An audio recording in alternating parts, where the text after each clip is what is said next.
আসসালামু আলাইকুম ওয়া রাহমাতুল্লাহি ওয়া বারাকাতুহু। দূরে কাছে দেশে বিদেশে যেখান থেকে দেখছেন, আজ কেন্দ্র সরকার সংখ্যাগরিষ্ঠতার জোর দেখিয়ে সংবিধানের বিরুদ্ধে গিয়ে সংবিধান বিরোধী ওয়াকফ কালা কানুন 2025 তৈরি করেছে।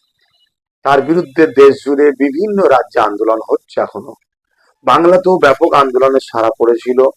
যেদিন থেকে রাজ্য সরকার বলল যে আন্দোলন এখানে নয়, দিল্লি চলে যাও, সেদিন থেকে দেখা যাচ্ছে আন্দোলনের তীব্রতা অনেকটা ঝিমিয়ে গেছে। জানি না কারণ। তবে আহলে সুন্নাত ওয়াল জামাত দীর্ঘ 10 বছর ধরে সেই আন্দোলন করে আসছে। কম বেশি 10 বছর ধরে আন্দোলন করে আসছে। আগামী 1লা জুন হাওড়া জেলা সাঁকরাইল থানা কমিটির ব্যবস্থাপনায়, ফুরফুরা আহলে সুন্নাত ওয়াল জামাতের থানা কমিটির ব্যবস্থাপনায় আমরা একটা প্রতিবাদ সভা ডেকেছি।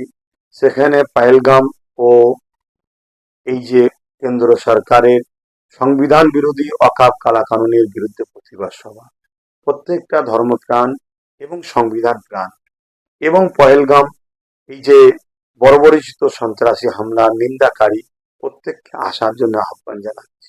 সুস্থতা কামনা করি। ভালো থাকেন। ঝড় হোক, পানি হোক, তুফান হোক, প্রস্তুত নিয়ে আসবেন। ছাতা নয়, প্রয়োজন যদি হয় পানিতে ভিজতে অসুবিধে হয়, রেনকোট নিয়ে আসবেন, ছাতা নয়। তবে আমরা পানি হলেও ভিজতে রাজি। আমরা দেশ স্বাধীন করার জন্য রক্ত দিতে পেরেছি।